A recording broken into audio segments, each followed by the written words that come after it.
O tema escolhido para a aula de hoje são os moluscos. Acho que todos nós os conhecemos, mas vamos elevar um pouquinho nosso conhecimento sobre tudo isso. Os moluscos são animais invertebrados pertencentes ao filo molusco, o qual recebe esse nome por incluir como representantes os animais de corpo mole. Vocês sabiam que atualmente existem mais de 100 mil espécies descritas, o que faz desse grupo um dos maiores filos do reino animalia? Mexilhões, caramujos, lesmas, caracóis, lulas e polvos são encontrados em praticamente todos os tipos de ambiente. As profundezas do oceano estão repletas deles, assim como as copas das árvores e uma floresta tropical. Apesar disso, os moluscos, na maioria das vezes, são criaturas marinhas, embora já existam várias espécies de água doce. Isso aqui, ó. Esse é um mexilhão, tá? De água doce. Ele tá fechado. Os moluscos apresentam como característica fundamental a presença de um corpo mole não segmentado. Todos esses animais apresentam simetria bilateral, são triblásticos e celômagos.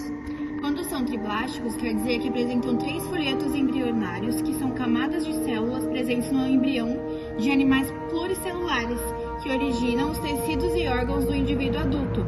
Como costuma se dividir o corpo dos moluscos? Pode ser dividido em 3 partes básicas: a cabeça, a parte do corpo dos moluscos onde estão localizados os órgãos sensoriais, tais como tentáculos e olhos, em alguns grupos como gastrópodes e cefalópodes. Essa parte do corpo encontra-se bastante desenvolvida. O pé, que é a estrutura musculosa que atua principalmente na locomoção. Nos animais bivalves, o pé ajuda a cavar e garante que o animal fixe ao substrato. E por fim, o último, a massa viscera, a parte do corpo onde se localizam os órgãos vitais dos animais. Existe uma grande variedade nos hábitos alimentares dos moluscos, existindo carnívoros, herbívoros e até mesmo filtradores. Em algumas espécies podemos observar as rádulas, que é uma espécie de língua raspadora com dentes. No grupo Gastrópoda, encontra-se o maior número de espécies de moluscos. Neles estão em ambientes aquáticos, terrestres, sendo em sua maioria marinha. Bivalvia. Nesse grupo encontramos representantes que apresentam concha dividida em 2 metades, as quais estão articuladas. As 2 metades da concha mantêm-se fechadas com a ajuda de músculos fortes.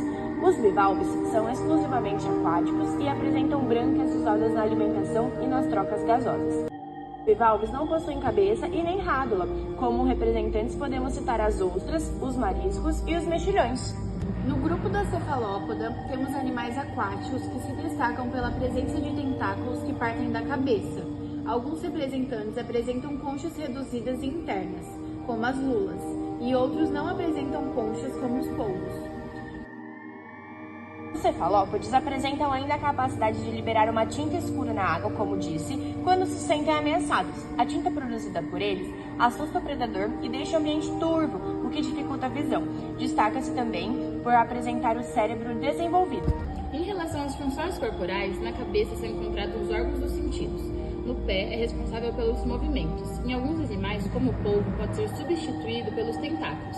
Já na massa visceral é onde se encontram todos os órgãos. A importância cultural e econômica dos moluscos na sociedade.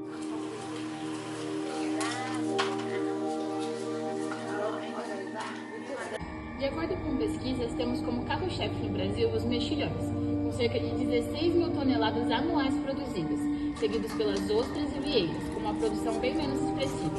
Em Santa Catarina, concentra-se em torno de 95% do volume total, seguido por São Paulo, Rio de Janeiro e Paraná, além de outros estados produtores. A importância dos moluscos está em torno do uso na culinária, da fabricação de pérolas e da representação ecológica. Na alimentação humana, por um exemplo, o uso dos moluscos na culinária é destacado por serem grandes fontes de proteínas, podendo ser encontrados em áreas litorâneas. Os moluscos apresentam, em sua maioria, sexos separados, ou seja, apresentam macho e fêmea. Nesses animais, as estruturas produtoras de gametas, que são os ovários e os testículos, estão localizados na massa visceral. Existem ainda espécies hermafroditas, como algumas espécies de caracóis. A fecundação pode ser interna ou até mesmo externa.